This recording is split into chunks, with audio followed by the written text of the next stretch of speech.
श्री शिवाय नमस्तुभ्यं। हर हर महादेव। माता बहनों, आप सभी लोग जानते हैं कि 25 अगस्त 2026 यानी मंगलवार को पड़ रही है साल की सबसे बड़ी प्रदोष व्रत। और माता बहनों, यह वह मंगलवार प्रदोष व्रत है जो सावन मास में पड़ने वाली सबसे बड़ी व्रत है, क्योंकि यह मंगलवार के दिन पड़ रही है और इसका बहुत ही बड़ा और विशेष महत्व होता है। तो आप लोगों को इस दिन 5 लौंग और 1 हरी मिर्च का उपाय तो अवश्य ही करना चाहिए। इन दोनों का सहयोग बहुत ही कम आता है, क्योंकि ऐसा दिन पूरे साल में सिर्फ एक ही बार आता है। और माता बहनें, आप सभी लोग जानते हैं कि साल की सबसे बड़ी मंगलवार प्रदोष व्रत का अगर सबसे बड़ा कोई उपाय है तो वह 5 लौंग और 1 हरी मिर्च वाला उपाय है। तो माताओं, इस श्रावण माह के मंगलवार प्रदोष व्रत के दिन आप लोगों को इस 5 लौंग और 1 हरी मिर्च वाले उपाय को जरूर करना है। बहुत सारे लोग होंगे जिन लोगों ने इस उपाय को ना किया हो, मतलब पूरा साल निकल गया और उन्होंने किसी भी दिन इस 5 लौंग और 1 हरी मिर्च वाले उपाय को ना किया हो। पर माता बहनों, आपके पास एक आखिरी मौका बचा हुआ है, जो कि 25 अगस्त सावन मंगलवार प्रदोष व्रत के दिन है। तो इस दिन आप लोगों को इस वाले उपाय को जरूर कर लेना है। भले ही आपने पूरे साल भर इस उपाय को न किया हो, पर अगर आपने इस साल की सबसे बड़ी मंगलवार प्रदोष व्रत के दिन अगर इस वाले उपाय को कर लिया तो आपको इस उपाय को करने का वो फल मिलेगा जिसकी आपने कभी कल्पना भी नहीं करी होगी। इसीलिए आप लोग इस वाले उपाय को एक बार जरूर कर लेना, ताकि आप लोगों के हाथों से यह मौका ना जा सके और आपको इस उपाय को करने का फल मिल सके। दोस्तों, इस उपाय को आज हम आपको बहुत अच्छे से समझाने वाले हैं। इस वीडियो को देखने के बाद इस उपाय को समझने के लिए आपको कोई और वीडियो को देखने की जरूरत नहीं पड़ेगी। तो चलिए उपाय को शुरू करते हैं। देखिए, ये इस सावन मास साल की सबसे बड़ी मंगलवार प्रदोष व्रत के दिन इतना खास होता है, इतना महत्वपूर्ण होता है।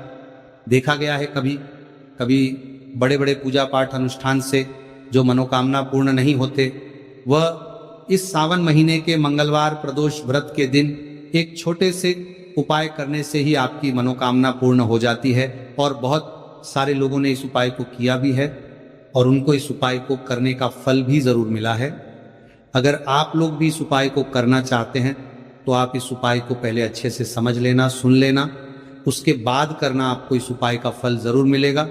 और इस उपाय को कर लेने से आपके घर में चाहे किसी भी प्रकार की दुख और समस्या क्यों ना चल रही हो, आपको उसका कारण भी नहीं पता है कि भाई ये समस्या किस कारण से चल रही है। उसका कुछ भी कारण हो सकता है, जैसे पितृदोष हो सकता है या किसी भी तरह का मंगल दोष भी हो सकता है। तो इस दिन आप लोगों को ये वाला उपाय जरूर कर लेना है। ये एक ऐसा उपाय है जिस उपाय को अगर किसी विशेष दिन पर किया जाए तो भाई उस विशेष दिन का जो है वो तो हमें मिलता ही मिलता है, पर हमने उस दिन पर इस उपाय को किया है तो हमें उससे भी बड़ा फल मिलता है, और फल बहुत जल्दी मिलता है, क्योंकि आप इस उपाय को बहुत ही बड़े दिन पर कर रहे हो। तो चलिए अब उपाय के बारे में बात करते, लेकिन उससे पहले आप लोगों को ये जानना आवश्यक है कि आखिर ये उपाय किस समय करना है, किसको करना है और कैसे करना है। तो चलिए हम आगे आपको वीडियो में एक एक करके बता देते हैं। लेकिन उससे पहले अगर आप लोग हमारे चैनल पर नए हैं तो हमारे चैनल को सब्सक्राइब कर लेना और इस वीडियो को लाइक, कमेंट बॉक्स में श्री शिवाय नमस्तुभ्यं जरूर टाइप कर देना, और अपने फायदे के लिए, गरीबी दूर करने के लिए इस वीडियो को पूरा देख कर जाना, तभी आपको लाभ की प्राप्ति होगी, सफलता की प्राप्ति होगी। तो माता बहनों, इस 5 लौंग और 1 हरी मिर्च वाले उपाय को हमें इस सावन महीने की सबसे बड़ी प्रदोष व्रत के दिन कैसे करना है, किसको करना है, किस समय करना है और कहां पर करना है, ये सारे सवालों के जवाब आपको इस वीडियो में मिल जाएंगे। और जो ये वीडियो देखेगा भाई, उसको इस 5 लौंग और 1 हरी मिर्च वाला उपाय जरूर करना चाहिए, क्योंकि इस दिन 1 लौंग का भी बहुत महत्व होता। और जब बात आ जाए 5 लौंग और 1 हरी मिर्च की, तो ये सोने पर सुहागा वाली बात हो जाती है और ये एक बहुत ही बड़ा उपाय हो जाता है इस सावन महीने की मंगलवार प्रदोष व्रत के दिन का। तो अब इस 5 लौंग और 1 हरी मिर्च वाले उपाय को आखिर करना किसको है, सबसे पहले हम लोग वो बात जान लेते हैं। तो देखो, घर की जो बड़ी माताएं बहनें होती हैं उन माता बहनों में से कोई भी एक बड़ी माता बहन इस वाले उपाय को कर सकती है। और अगर आप चाहो तो अपने घर में से सभी सदस्यों को भी इस उपाय को करवा सकते हैं। अगर किसी व्यक्ति की खुद की कोई मनोकामना है, खुद की कोई दुख और परेशानी है जो कि वो अपने लिए ही करना चाहता है इस वाले उपाय को, तो वो खुद अपने लिए भी कर सकता है। बाकी अगर कोई घर में से ऐसा है जो कि अपने पूरे घर परिवार की सुख और शांति के लिए ये वाला उपाय करना चाहता है, तो भाई वो भी कर सकता है। इसमें कोई दिक्कत वाली बात नहीं है। कहने का मतलब यह है कि इस उपाय को हर एक सदस्य भी कर सकता है और पूरे घर परिवार के सदस्य के लिए घर की बड़ी माता बहनों में से कोई एक माता बहन भी कर सकती है। माताएं बहनें अगर घर में उपस्थित ना हो या वो ये वाला उपाय ना कर पा रही हो, तो फिर घर का कोई बड़ा सदस्य भी इस 5 लौंग और एक हरी मिर्च वाले उपाय को कर सकता है, चाहे फिर वह पुरुष ही क्यों ना हो, उसमें कोई भी दिक्कत वाली बात नहीं है। अब माता बहनों, इस 5 लौंग और एक हरी मिर्च वाले उपाय को हमें करना किस समय करना है? सुबह के समय करना है कि शाम के समय करना है? तो देखो, इस वाले उपाय को आप लोग सुबह के समय भी कर सकते हो, शाम के समय प्रदोष काल में भी कर सकते हो। अगर आप पूछो कि गुरुजी सबसे उत्तम समय कौन सा रहेगा इस 5 लौंग और एक हरी मिर्च वाले उपाय को करने का, तो हम आपसे बस यही कहेंगे कि इस उपाय को आप शाम के समय करेंगे तो ज्यादा बेहतर होगा। बाकी अगर सुबह के समय भी करेंगे तो भी अच्छा होगा, उसमें कोई भी दिक्कत वाली बात नहीं है।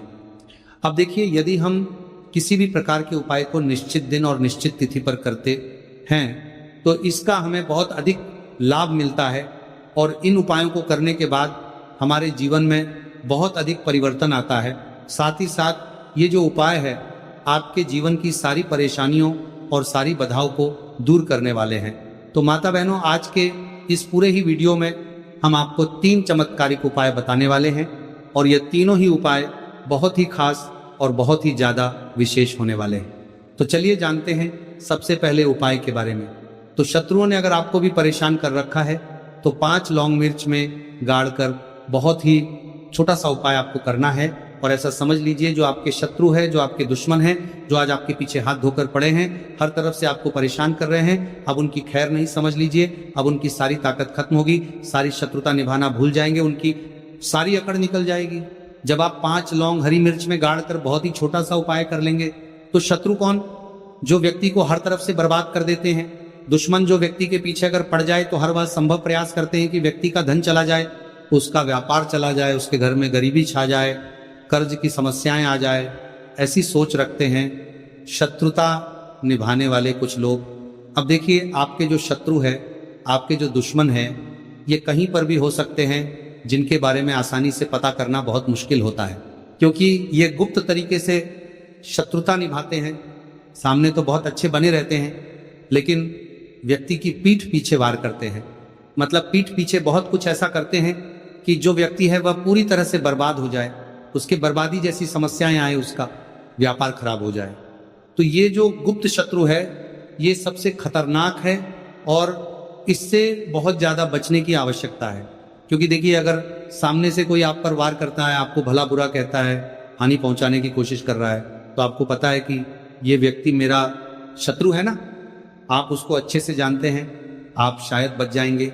लेकिन गुप्त शत्रुओं से बचना बहुत मुश्किल होता है। अगर आपके जीवन में भी बहुत ज्यादा दुर्घटनाएं हो रही हैं, घर में लड़ाई झगड़ा बहुत रहता है, अचानक से आपके घर में जो बिजनेस है या जो नौकरी है वो चली गई, बिजनेस लॉस में जा रहा है, कारोबार आपका नहीं चल रहा है, हो सकता है आपके शत्रु ने कुछ इसके पीछे जादू टोना करवा दिया हो। ऐसे में आपको घबराने की बिल्कुल आवश्यकता नहीं है। बस 5 लौंग और एक हरी मिर्च वाला छोटा सा उपाय करने की आवश्यकता है। और ऐसा समझ लीजिए कि जो आपके शत्रु है, जो आपके दुश्मन है, उनकी आपके जीवन से छुट्टी हो जाएगी और वह लाख कोशिश करने के बाद भी आपका कुछ नहीं बिगाड़ पाएंगे। तो देखिए, हमने पहले भी आपको बताया है कि जो लौंग है ये साधारण नहीं है। लौंग में बहुत चमत्कारी शक्तियां होती हैं। लौंग बहुत देवी शक्ति के साथ आती है। आपने देखा होगा, जब हम माता का पूजन करते हैं, माँ लक्ष्मी का पूजन करते हैं, उसमें भी हम लौंग जरूर उपयोग में लेते हैं। बिना लौंग के माता का पूजन भी अधूरा होता है, भोग में भी उन्हें लौंग ही हम चढ़ाते हैं। अब देखिए, लौंग के जो उपाय हैं ये जीवन में चमत्कार दिखाते हैं, मतलब तुरंत इनका प्रभाव होता है और आपकी जो भी समस्याएं हैं जैसे दुश्मन परेशान कर रहे हैं, शत्रु परेशान कर रहे हैं, वो तुरंत आपका पीछा छोड़ देते हैं, आपके जीवन से निकल कर बाहर हो जाते हैं। अगर आपने इस साल की सबसे बड़ी गुरुवार अष्टमी तिथि के दिन इस 5 लौंग और एक हरी मिर्च वाला उपाय अगर आपने कर लिया, ऐसा समझ लीजिए कि शत्रु पलट कर देखने की भी गलती आपको नहीं करेंगे। ऐसा अचूक उपाय है, गुप्त शत्रुओं के लिए भी है, और सामने से अगर आपके शत्रु आपको या आपके परिवार को हानि पहुंचाने की कोशिश कर रहे हैं, उनको भी जीवन से दूर करने के लिए आप इस उपाय को करें। इस उपाय को इसके अलावा किसी भी दिन आप कर सकते हैं, पुरुष महिला कोई भी इस उपाय को कर सकता है। इसी के साथ अगर आपको ऐसा लगता है कि आपके घर पर किसी ने कुछ कर दिया, व्यापार को बंधवा दिया है, आपके घर के किसी सदस्य को ऐसा कुछ कर दिया कि वह व्यक्ति जो है सफलता प्राप्त नहीं कर पा रहा है, बहुत मेहनत करने के बाद भी आपके घर का कोई सदस्य या आप खुद जीवन में बहुत पीछे हैं, मेहनत बहुत कर रहे हैं, लेकिन उसका फल नहीं मिल पा रहा है, आपसे जो पीछे थे वो भी आगे निकल चुके, लेकिन आप वहीं पर अटके हुए हैं, तो इसके पीछे आपके दुश्मन, आपके शत्रु का हाथ हो सकता है।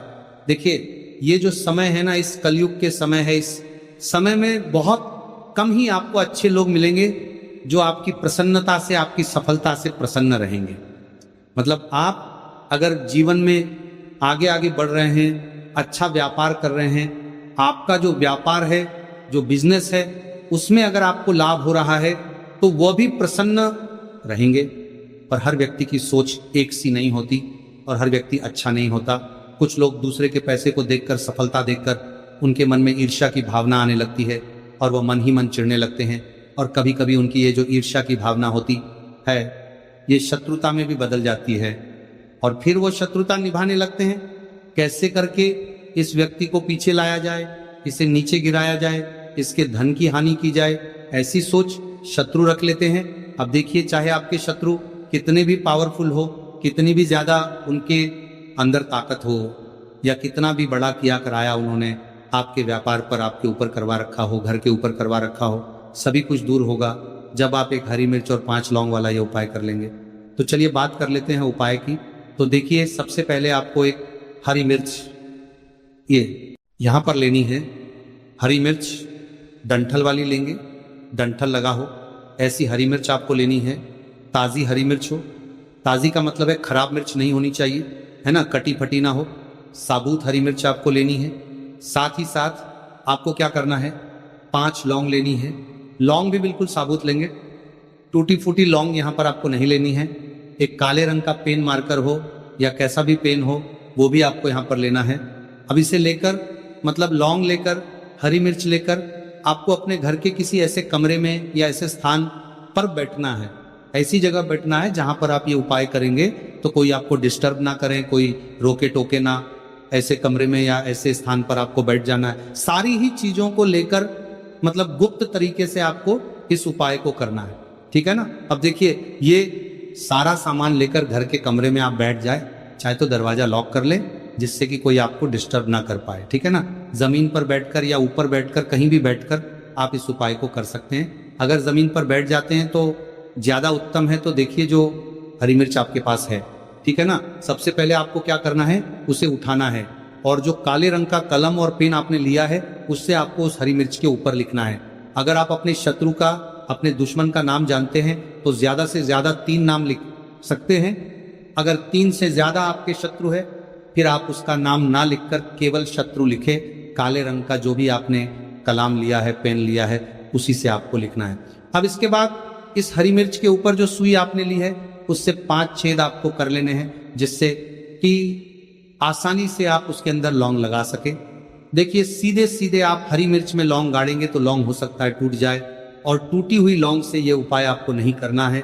छेद करने के लिए सुई का इस्तेमाल आप यहाँ पे करें। तो देखिए, जब 5 छेद आप करें लेंगे, इसके बाद आपको क्या करना है, उस 5 छेद में 5 लौंग को एक एक करके गाड़ देना है। लेकिन हर लौंग को गाड़ते समय आपको शत्रु का नाम बोलना है। जैसे मान लीजिए आपको आपके शत्रु का नाम पता है, जो भी आपका दुश्मन है उसका नाम आप जानते हैं, तब तो आप नाम बोलेंगे। अगर आपको नाम पता ही नहीं है, या आपके शत्रु बहुत ज्यादा है, उनकी संख्या बहुत है, या फिर गुप्त शत्रु आपके हैं, फिर आप नाम ना लेकर शत्रु यहाँ पर बोले।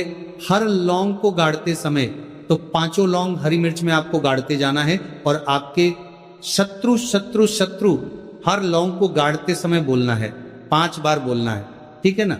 इसके बाद आपको एक मंत्र यहां पर बोलना है, हे मां लक्ष्मी शत्रु की नाश हो, हे मां लक्ष्मी शत्रु की विनाश हो, इतना आपको बोलना है, ठीक है ना। इसके बाद आपको क्या करना है, देवी मां से प्रार्थना करनी है कि हे जगत जननी जगदम्बा, मेरे जो भी शत्रु हैं गुप्त या सामने से हैं, आप उन सभी को मेरे जीवन से दूर करिए, मेरे जीवन से उन्हें निकाल दीजिए। इस तरह से प्रार्थना करने के बाद आपको क्या करना है, उस पूरी हरी मिर्च को कहीं पर या तो आप उसे मिट्टी में दबा दीजिए या फिर सुनसान स्थान पर उसे फेंक कर आ जाइए, ठीक है ना। अपने घर से थोड़ी दूर पर, ज्यादा पास आपको नहीं फेंकना है। अगर मिट्टी है तो मिट्टी में भी दबा सकते हैं। तो ये उपाय सिर्फ और सिर्फ आपको एक बार ही करना है। एक बार में ही आपके जो शत्रु है ना वो आपके जीवन से दूर हो जाएंगे, बिल्कुल हो जाएंगे, उनकी सारी शक्ति क्षीण हो जाएगी और आपका कुछ नहीं बिगाड़ पाएंगे। तो चाहे आपके शत्रु 1000 हैं, लाख है, कितने भी हैं, गुप्त हैं, सामने से हैं, सभी के लिए ये उपाय आप करना चाहते हैं। और इसके तुरंत बाद ही पूरे दिन और रात के बड़े हिस्से तक भद्रा का भयानक साया रहेगा और शास्त्रों के अनुसार भद्रा में रक्षाबंधन मनाना पूरी तरह से वर्जित है। दूसरी ओर 28 अगस्त 2026 शुक्रवार को सूर्योदय पूर्णिमा तिथि में ही होगा और यद्यपि पूर्णिमा तिथि प्रातः 9:48 बजे तक ही है, परंतु उदया तिथि की शास्त्र सम्मत मान्यता के कारण पूरा दिन रक्षाबंधन का पर्व मनाने के लिए अत्यंत पवित्र और शास्त्रानुकूल रहेगा। इसलिए संपूर्ण देश में हर सनातनी परिवार में रक्षाबंधन का पावन पर्व 28 अगस्त 2026 शुक्रवार को ही पूर्ण श्रद्धा और हर्षोल्लास के साथ मनाया जाएगा। भद्रा के पौराणिक इतिहास, रावण के सर्वनाश और पाताल लोक के सत्य की बात करें तो प्यारे भक्तों, हमारे शास्त्रों में बार बार चेतावनी दी गई है कि भद्रा काल में कभी भी रक्षा सूत्र नहीं बांधना चाहिए। पर क्या आपने कभी सोचा है कि यह भद्रा आखिर है कौन, इनका जन्म कैसे हुआ और इन्हें इतना विनाशकारी क्यों माना जाता है? भद्रा की उत्पत्ति की कथा के अनुसार, पौराणिक ग्रंथों के अनुसार भद्रा भगवान सूर्यदेव और माता छाया की कन्या हैं, अर्थात वे न्याय के देवता शनिदेव की सगी बहन हैं। और जब भद्रा का जन्म हुआ तो उनका रूप अत्यंत विकराल और उग्र था। जन्म लेते ही वे संपूर्ण संसार को अपना ग्रास बनाने लगीं, यज्ञ अनुष्ठानों में विघ्न डालने लगीं और मांगलिक कार्यों को नष्ट करने लगीं। और संसार को भद्रा के प्रकोप से बचाने के लिए ब्रह्मा जी ने उन्हें समझाया और कहा, हे भद्रा, तुम विष्टिरण के रूप में पंचांग का एक अंग बनो। लेकिन जो भी मनुष्य तुम्हारे समय भद्रा काल में कोई शुभ मांगलिक कार्य, गृह प्रवेश, विवाह या रक्षाबंधन जैसा पवित्र कार्य करेगा, उसका परिणाम हमेशा विनाशकारी और अशुभ ही होगा। रावण और शूर्पणखा का भयानक इतिहास भद्रा काल में राखी न बांधने का सबसे बड़ा और प्रत्यक्ष उदाहरण है। क्योंकि लंकापति रावण, जो वेद वेदांगों का ज्ञाता था, महाज्ञानी था, जिसके भय से नवग्रह उसके सिंहासन के चरणों में बैंधे रहते थे, उसकी बहन शूर्पणखा ने अज्ञानतावश भद्रा काल के दौरान ही रावण की कलाई पर रक्षा सूत्र बांध दिया था। और परिणाम क्या हुआ भक्तों? जिस रावण की अमरता की गाथाएं गाई जाती थीं, जिसका प्रताप तीनों लोकों में गूंजता था, भद्रा के उस एक अशुभ आशीर्वाद के कारण मात्र 1 वर्ष के भीतर उसके पूरे वंश का सर्वनाश हो गया। मेघनाद और कुंभकर्ण जैसे वीर मारे गए और सोने की लंका राख के ढेर में बदल गई। इसीलिए हमारे ऋषि मुनियों ने कठोरता से आदेश दिया है कि अपने भाई की लंबी उम्र और समृद्धि चाहने वाली किसी भी बहन को भूल कर भी भद्रा में राखी नहीं बांधनी चाहिए। भक्तों, अभी तक आपने महालक्ष्मी टीवी को सब्सक्राइब नहीं किया है तो उसे सबसे पहले सब्सक्राइब कर लें, क्योंकि अब हम आपको सबसे महत्वपूर्ण और ध्यान में रखने वाली बात बताने जा रहे हैं, जो है भद्रा का समय। क्योंकि भद्रा काल के समय को लेकर भक्तों में बहुत भ्रम है, तो आज इसी भ्रम को यहां दूर किया जा रहा है। बिल्कुल ध्यान से सुने। 27 अगस्त 2026 भद्रा प्रारंभ 27 अगस्त 2026 प्रातः 9:08 बजे से होगा और भद्रा समाप्ति 27 अगस्त 2026 रात्रि 9:32 बजे पर होगी। और पाताल लोक की भद्रा के ज्योतिषीय विचार के अनुसार, ज्योतिष शास्त्र के अनुसार भद्रा का वास तीनों लोकों में घूमता रहता है। जब चंद्रमा कर्क, सिंह, कुंभ या मीन राशि में होता है तब भद्रा भूलोक पृथ्वी पर होती है। पृथ्वी की भद्रा अत्यंत संहारक होती है। जब चंद्रमा मेष, वृषभ, मिथुन या वृश्चिक राशि में होता है तब भद्रा स्वर्ग लोक में होती है। और जब चंद्रमा कन्या, तुला, धनु या मकर राशि में होता है तब भद्रा पाताल लोक में निवास करती है और 27 अगस्त 2026 को भद्रा का निवास पाताल लोक में रहेगा। और शास्त्रों का नियम है कि स्वर्ग या पाताल लोक में रहने वाली भद्रा का सीधा प्रभाव पृथ्वी लोक के मनुष्यों पर नहीं पड़ता। परंतु प्यारे भक्तों, जब बात भाई की जीवन रक्षा, आयु और आरोग्य की हो तो कोई भी जोखिम क्यों लेना। जब शास्त्र कहते हैं कि भद्रा का त्याग करना ही श्रेयस्कर है, तो 28 अगस्त की शुभ उदय तिथि में ही निश्चिंत होकर रक्षाबंधन मनाना सर्वथा उचित और फलदायी है। रक्षाबंधन के दिन यानी 28 अगस्त 2026 को लेकर सोशल मीडिया और लोक चर्चा में एक और अफवाह तेजी से फैल रही है कि रक्षाबंधन पर भयानक चंद्र ग्रहण लग रहा है, चारों तरफ सूतक लग जाएगा, पूजा पाठ बंद हो जाएगी। आइए अब इस चंद्र ग्रहण का पूरा गणित और शास्त्र सम्मत सत्य समझें, क्योंकि 28 अगस्त 2026 को एक आंशिक चंद्र ग्रहण पार्शियल लूनर इक्लिप्स अवश्य घटित हो रहा है, जिसका प्रारंभ भारतीय समयानुसार प्रातः 6:53 होगा। ग्रहण का मध्य प्रातः 9:42 बजे होगा। ग्रहण की समाप्ति दोपहर 12:32 होगी और ग्रहण की कुल अवधि 5 घंटे 39 मिनट की होगी। और अब सबसे महत्वपूर्ण प्रश्न यह है कि क्या इस ग्रहण के कारण भारत में सूतक काल लगेगा? क्या राखी बांधना पाप होगा? ज्योतिष शास्त्र और धर्म शास्त्रों का एक अत्यंत स्पष्ट और अटल सिद्धांत है, अदृश्य ग्रहे नास्ति सूतकम न च वेदता, अर्थात जो ग्रहण जिस भौगोलिक क्षेत्र में नग्न आंखों से दिखाई न दे, जहां सूर्य या चंद्रमा का बिंब दिखाई न दे रहा हो, वहां उस ग्रहण का न तो कोई सूतक काल माना जाता है, न ही कोई धार्मिक पाबंदी लागू होती है। और 28 अगस्त 2026 की सुबह जब यह ग्रहण घटित होगा तब भारत में दिन का समय होगा, आकाश में सूर्यदेव का प्रकाश होगा और चंद्रमा क्षितिज से नीचे अस्तवस्था में होगा। इसलिए भारत भूमि पर यह चंद्र ग्रहण बिल्कुल भी दिखाई नहीं देगा। और प्यारे भक्तों, कान खोलकर सुन लीजिए, भारत में इस चंद्र ग्रहण का कोई सूतक काल मान्य नहीं है। मंदिरों के कपाट बंद नहीं होंगे, न ही पूजा पाठ पर कोई रोक लगेगी। बहनों को राखी बांधने में ग्रहण का कोई दोष या अड़चन नहीं आएगी और आपको किसी भी प्रकार के भय या भ्रम में आने की रत्ती भर भी आवश्यकता नहीं है। भक्तों, भद्रा और ग्रहण के संशय से तो हम बाहर निकल आए, लेकिन एक और सूक्ष्म समय चक्र है जिससे हर बहन और भाई को 28 अगस्त के दिन विशेष सावधान रहना होगा, और वो है राहु काल। क्योंकि ज्योतिष में राहु ग्रह के स्वरूप की बात करें तो ज्योतिष शास्त्र में राहु को छाया ग्रह, छल कपट, अकस्मात दुर्घटनाओं, भ्रम और विच्छेद का कारक माना गया है। और राहु काल दिन का वो भाग होता है जब राहु का प्रभाव अत्यधिक प्रबल होता है और इस समय में किए गए शुभ कार्य फलित होने के बजाय विपरीत परिणाम देने लगते हैं। और यदि कोई बहन अनजाने में राहु काल के अशुभ समय में अपने भाई की कलाई पर रक्षा सूत्र बांध देती है तो उसके क्या क्या दुष्परिणाम हो सकते हैं, उन्हें ध्यान से समझें। राहु काल में बांधी गई राखी भाई के जीवन में अप्रत्याशित वाहन दुर्घटनाएं या शारीरिक चोट का कारण बन सकती है। भाई के स्वास्थ्य में गिरावट आ सकती है और ऐसी बीमारियां घेर सकती हैं जिनका निदान डॉक्टरों को आसानी से नहीं मिलता। चलता हुआ कारोबार ठप हो सकता है, व्यक्ति ऋण कर्ज के बोझ तले दब सकता है और आर्थिक तंगी घेर सकती है। और जिस पवित्र रिश्ते को मजबूत करने के लिए राखी बांधी गई थी, उसी रिश्ते में राहु भ्रम और अहंकार का ऐसा बीज बो देता है कि भाई बहन के बीच अकारण ही मतभेद और दूरी पैदा हो जाती है। और शुक्रवार के दिन राहु काल का समय प्रातः काल के उत्तरार्ध एवं दोपहर के पूर्वार्ध में पड़ता है। इसलिए 28 अगस्त 2026 को राहु काल प्रारंभ प्रातः 10:45 बजे होगा और राहु काल समाप्ति दोपहर 12:20 बजे होगी। और विशेष निर्देश ये है कि 28 अगस्त को प्रातः 10:45 बजे से दोपहर 12:20 बजे तक कुल 1 घंटा 35 मिनट का जो समय है, इस दौरान गलती से भी राखी न बांधें और इस समय को टालकर ही रक्षाबंधन का अनुष्ठान संपन्न करें। अब भक्तों के मन में सहज प्रश्न उठेगा, महाराज फिर हम किस समय अपने भाई को राखी बांधें ताकि भाई की आयु भी बढ़े, धन धान्य भी आए और सब मंगल ही मंगल हो? मेरे प्यारे भक्तों, आइए 28 अगस्त 2026 के सबसे श्रेष्ठ और अमृत तुल्य महामुहूर्त की समय सारणी देखते हैं। सर्वश्रेष्ठ महाशुभ मुहूर्त अमृत काल प्रातः काल का है, क्योंकि 28 अगस्त को प्रातः सूर्योदय के साथ ही पूर्णिमा तिथि विद्यमान रहेगी। इस समय भद्रा पूरी तरह समाप्त हो चुकी होगी और राहु काल भी शुरू नहीं हुआ होगा।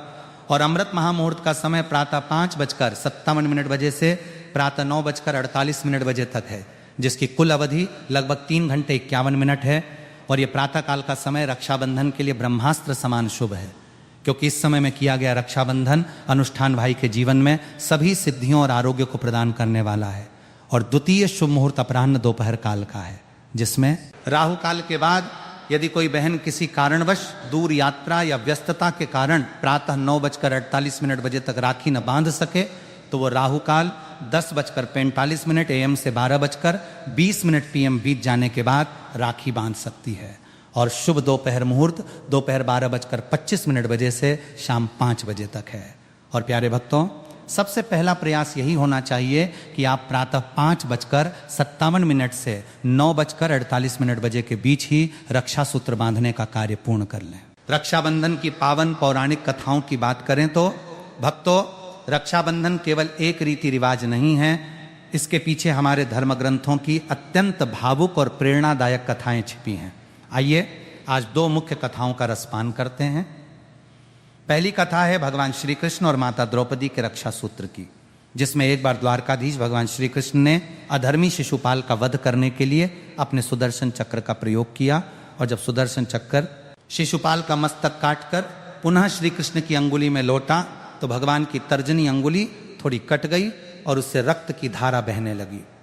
और वहां उपस्थित सभी महारानियां और दासियां वस्त्र पट्टी खोजने लगीं, परंतु पांडवों की सहधर्मिणी भगवान श्री कृष्ण की अनन्य भक्त और बहन स्वरूपा माता द्रौपदी ने एक क्षण का भी विलंब नहीं किया और द्रौपदी ने अपनी अत्यंत बहुमूल्य रेशमी साड़ी का आंचल तुरंत अपने हाथों से फाड़ा और दौड़कर भगवान श्री कृष्ण की बहती हुई अंगुली पर बांध दिया, जिस पर भगवान श्री कृष्ण ने मुस्कुराते हुए द्रौपदी से कहा, हे कल्याणी, आज तुमने अपनी साड़ी का एक टुकड़ा मेरी उंगली पर बांधकर मुझे अपना ऋणी बना लिया है।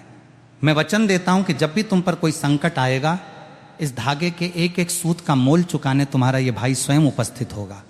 और भक्तों, इतिहास साक्षी है कि जब कौरवों की सभा में दुशासन ने द्रौपदी का चीरहरण करने का प्रयास किया, जब बड़े बड़े महारथी भीष्म पितामह और द्रोणाचार्य सिर झुकाए बैठे रहे, तब द्रौपदी ने दोनों हाथ उठाकर पुकारा, हे गोविंद, हे द्वारकाधीश। और भगवान ने साड़ियों का ऐसा अनंत ढेर लगा दिया कि दुशासन खींचते खींचते थक कर गिर पड़ा, लेकिन द्रौपदी की लाज का बाल भी बांका न हो सका। यह है रक्षा सूत्र का प्रभाव। और दूसरी कथा है सूर्यपुत्र धर्मराज यमराज और उनकी बहन यमुना जी की, जिसमें यमुना जी अपने भाई यमराज से अत्यंत प्रेम करती थीं और सदैव उन्हें अपने घर भोजन पर आमंत्रित करती थीं, परंतु यमलोक के कार्यों में व्यस्त रहने के कारण यमराज जा नहीं पाते थे।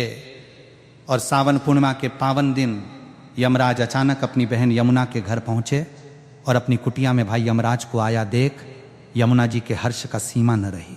उन्होंने अपने भाई का भव्य स्वागत किया, मस्तक पर कुमकुम का सुंदर तिलक लगाया, स्वादिष्ट सात्विक व्यंजन खिलाए और उनकी कलाई पर स्नेह की राखी बांध दी। और यमराज बहन के इस निश्चल प्रेम से अत्यंत प्रसन्न हुए और बोले, हे बहना, मांग ले, आज तू जो वरदान मांगेगी मैं वही तुझे प्रदान करूंगा। जिस पर यमुना जी ने कहा, हे भ्राता, मुझे अपने लिए कुछ नहीं चाहिए, आप बस इतना वरदान दीजिए कि जो भी भाई आज के दिन अपनी बहन के घर जाकर तिलक करवाएगा, रक्षा सूत्र बांधवाएगा और बहन को प्रसन्न रखेगा, उसे कभी अकाल मृत्यु का भय न रहे और यमलोक की यातनाएं न सहनी पड़े। और यमराज ने सहर्ष ये वरदान दे दिया। तब से सावन पूर्णिमा पर बहन के हाथों से तिलक लगवाना और रक्षा सूत्र बांधवाना अकाल मृत्यु से रक्षा करने वाला महाकवच बन गया। रक्षाबंधन अनुष्ठान की सही विधि एवं ध्यान रखने योग्य 6 गंभीर गलतियों के बारे में बात करें तो प्यारे भक्तों, रक्षाबंधन का पर्व मनाते समय केवल भाव होना ही काफी नहीं है, विधि का शुद्ध होना भी उतना ही आवश्यक है, क्योंकि जाने अनजाने में की गई छोटी छोटी गलतियां पूजा के फल को छीण कर देती हैं। इसलिए आइए जानते हैं वे कौन सी 6 बड़ी गलतियां हैं जिनसे हर बहन और भाई को बचना चाहिए। रक्षाबंधन के पावन अनुष्ठान के लिए पूजा की थाली पहले से ही पूरी श्रद्धा और विधि विधान के साथ सजा लें। थाली में रोली या कुमकुम, अटूट अक्षत चावल, घी का प्रज्वलित दीपक, शुद्ध जल या गंगा जल तथा शुभ रंग की राखी अवश्य रखें। और यदि संभव हो तो थोड़ी सी मिठाई भी थाली में शामिल करें, जिससे राखी बांधने के बाद भाई का मुंह मीठा कराया जा सके, क्योंकि मान्यता है कि इन सभी पूजन सामग्रियों के साथ श्रद्धा पूर्वक किया गया रक्षाबंधन अनुष्ठान भाई बहन के प्रेम को और अधिक मजबूत बनाता है तथा सुख, समृद्धि, दीर्घायु और ईश्वर की कृपा का आशीर्वाद प्रदान करता है। और पहली गलती है नंगे सिर तिलक लगवाना। क्योंकि जब बहन अपने भाई के मस्तक पर तिलक लगा रही हो तो भाई का सिर कभी भी नंगा नहीं होना चाहिए, और भाई को अपने सिर पर रुमाल, गमछा, टोपी या कोई स्वच्छ वस्त्र अवश्य रख लेना चाहिए, क्योंकि नंगे सिर तिलक लगवाने से मानसिक तनाव बढ़ता है और पूजा का पूर्ण फल प्राप्त नहीं होता। दूसरी गलती है खंडित अक्षत टूटे हुए चावल का प्रयोग, क्योंकि तिलक लगाने के बाद मस्तक पर चावल लगाए जाते हैं। और याद रखिए, चावल कभी भी टूटे हुए खंडित नहीं होने चाहिए, क्योंकि शास्त्रों में अक्षत का अर्थ है जिसका कभी क्षय न हुआ हो, जो पूर्ण हो, और साबुत चावल समृद्धि और पूर्णता का प्रतीक हैं, जबकि टूटे हुए चावल घर में दरिद्रता और अशांति लाते हैं। तीसरी गलती है गलत दिशा में मुंह करके बैठना, क्योंकि राखी बांधते समय दिशा का ध्यान रखना अत्यंत आवश्यक है, और भाई का मुंह हमेशा पूर्व ईस्ट या उत्तर नॉर्थ दिशा की ओर होना चाहिए। पूर्व दिशा से सकारात्मक ऊर्जा और देवताओं का आशीर्वाद प्रवाहित होता है, और बहन का मुंह पश्चिम वेस्ट दिशा की ओर होना चाहिए।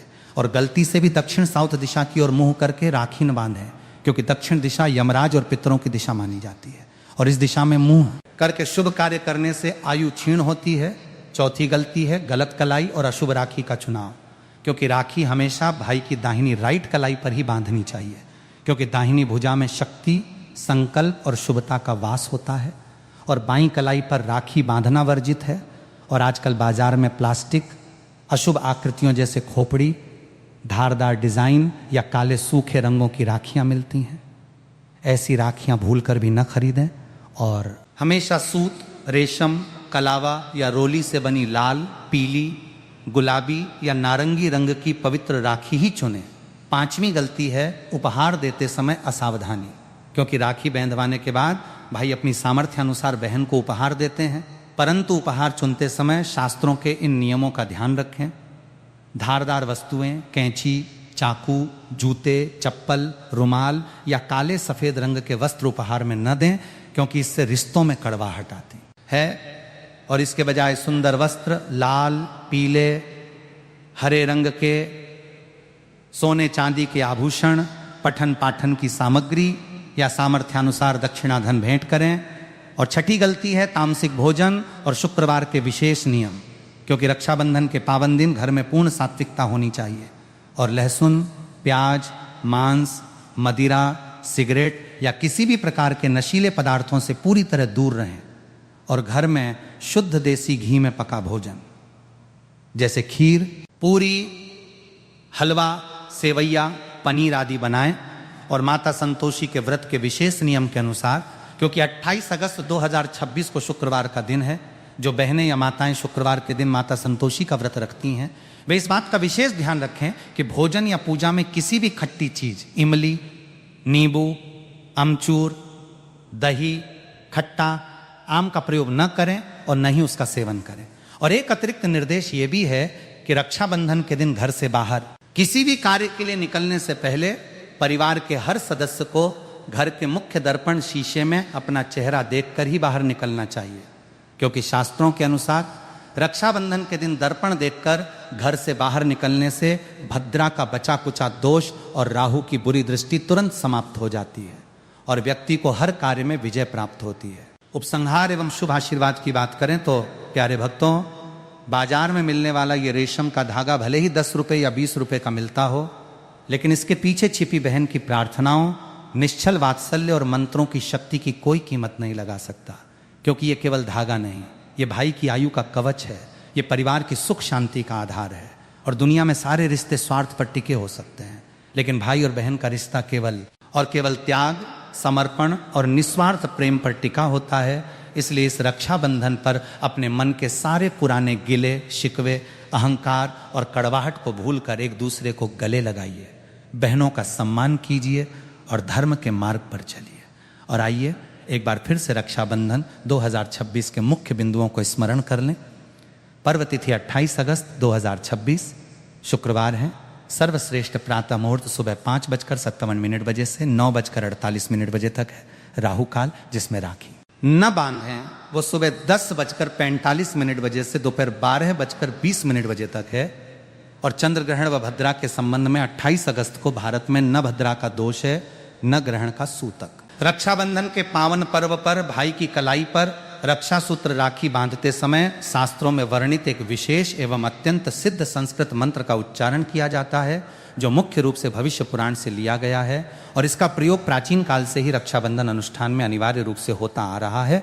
और वो मंत्र है, येन बद्धो बलि राजा दानवेंद्रो महाबलः तेन त्वा प्रतिबध्नामि रक्षे मां चल।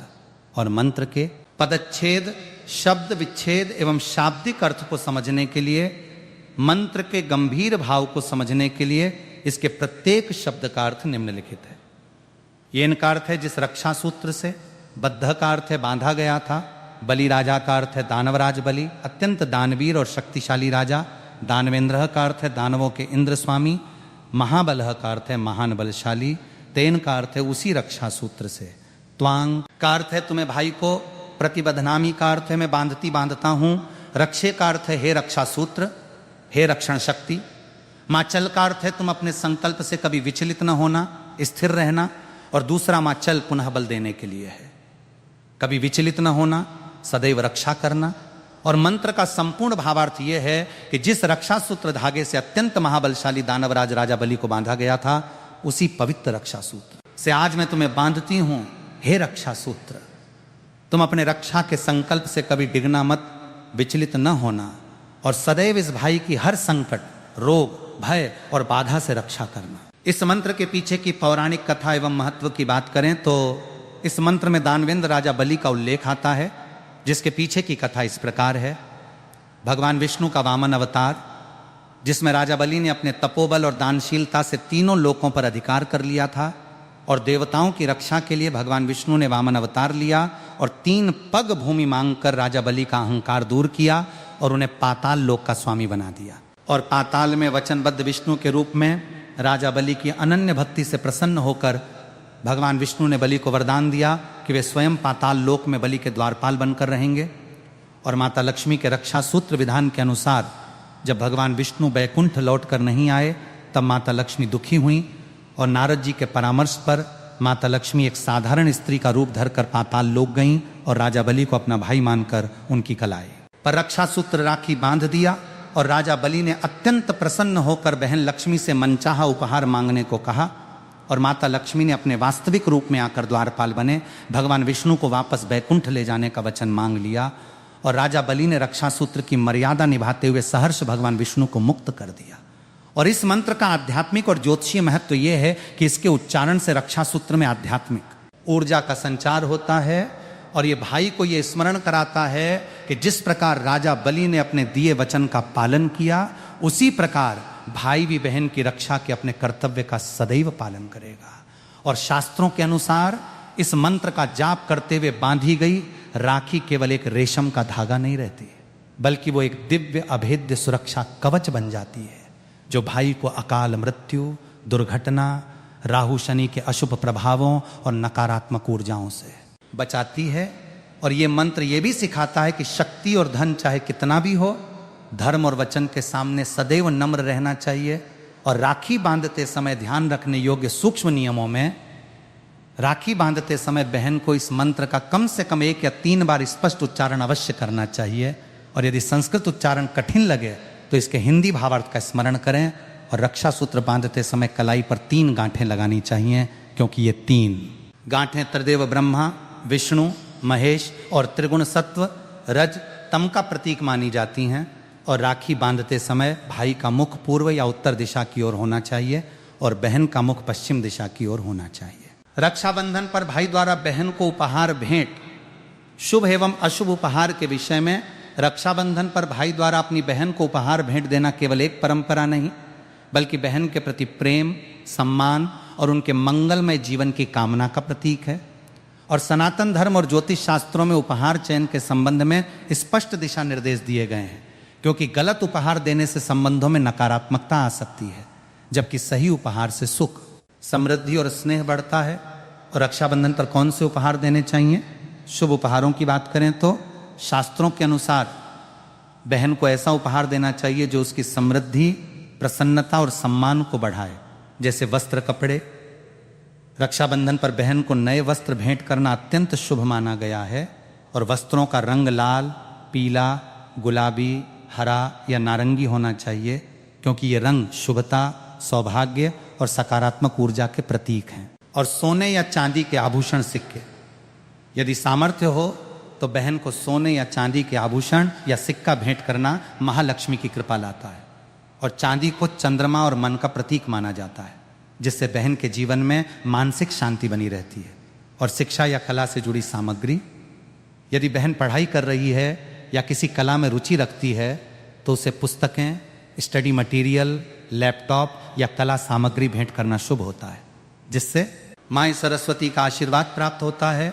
और दक्षिणा, नकद धन, यदि आप उपहार तय नहीं कर पा रहे हैं तो बहन को नकद धन या चेक दक्षिणा देना सबसे उत्तम माना गया है, क्योंकि बहन उस धन का उपयोग अपनी आवश्यकता या इच्छानुसार कर सकती है। और मिठाई और सूखे मेवे, ड्राई फ्रूट्स, उपहार के साथ बहन का मुंह मीठा कराने के लिए सात्विक मिठाई या उत्तम गुणवत्ता के सूखे मेवे देना संबंधों में मिठास बनाए रखता है। और किन उपहारों को देने से बचना चाहिए? अशुभ वर्जित उपहारों की बात करें तो शास्त्रों और वास्तुशास्त्र के अनुसार कुछ उपहार ऐसे होते हैं जो जाने अनजाने रिश्तों में कड़वाहट या जीवन में नकारात्मकता ला सकते हैं, जैसे धारदार या नुकीली वस्तुएं। कभी भी अपनी बहन को चाकू, कैंची, स्वर्ण, दिखावटी, शोपीस या शीशे कांच से बनी टूटने वाली वस्तुएं उपहार में न दें, क्योंकि इससे भाई बहन के रिश्ते में तल्खी और तनाव आ सकता है। और काले या गहरे सफेद वस्त्र, बहन को उपहार में काले, ब्लैक या पूरी तरह सफेद रंग के कपड़े कभी नहीं देने चाहिए, क्योंकि सनातन परंपरा में मांगलिक अवसरों पर काला रंग नकारात्मकता और शोक का प्रतीक माना जाता है।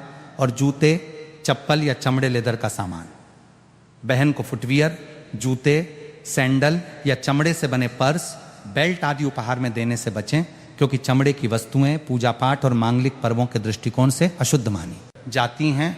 और घड़ी, विशेषकर बंद या काले रंग की, वास्तु के अनुसार उपहार में घड़ी देना कभी कभी प्रगति में रुकावट का कारण माना जाता है। इसलिए यदि देना भी हो तो बंद घड़ी या काले स्टेप वाली घड़ी बिल्कुल न दें। और रुमाल, हैंडकरचीफ, किसी को भी रुमाल उपहार में देना वियोग और आंसुओं का प्रतीक माना जाता है, जिससे अनबन की संभावना बढ़ती है। और कांटेदार पौधे या हिंसक आकृतियां, बहन को घर के लिए कांटेदार पौधे जैसे कैक्टस या हिंसक पशुओं की तस्वीरें, शोपीस भेंट न करें। और उपहार देते समय ध्यान रखने योग्य महत्वपूर्ण नियमों में, उपहार छोटा हो या बड़ा, उसे हमेशा प्रसन्नित और आदर भाव के साथ दें, क्योंकि दिखावे या मजबूरी में दिया गया उपहार फलदायी नहीं होता। और उपहार देने के बाद बहन के चरण स्पर्श करके उसका आशीर्वाद अवश्य लें, क्योंकि शास्त्रों में माना गया है कि प्रसन्न बहन का आशीर्वाद भाई की आयु और उन्नति को बढ़ाता। और अपनी आर्थिक स्थिति से बढ़कर कर्ज लेकर कभी उपहार न दें, क्योंकि बहन के लिए भाई का प्रेम और सम्मान ही सबसे बड़ा उपहार होता है। और अंत में सनातन धर्म और धर्मशास्त्रों के अनुसार विवाहित शादीशुदा बहन के संदर्भ में रक्षाबंधन मनाने को लेकर स्पष्ट नियम और परंपराएं वर्णित हैं, जिसमें एक मुख्य नियम यह है कि शास्त्रों और सामाजिक परंपराओं दोनों के अनुसार विवाहित बहन के घर जाकर राखी बांधवाना सबसे अधिक उत्तम, श्रेष्ठ और फलदायी माना गया है। सनातन धर्म और धर्मशास्त्रों के अनुसार विवाहित शादीशुदा बहन के संदर्भ में रक्षाबंधन मनाने को लेकर स्पष्ट नियम और परंपराएं वर्णित हैं, जिनमें एक मुख्य नियम यह है कि भाई को बहन के घर जाना चाहिए या बहन को बुलाना चाहिए।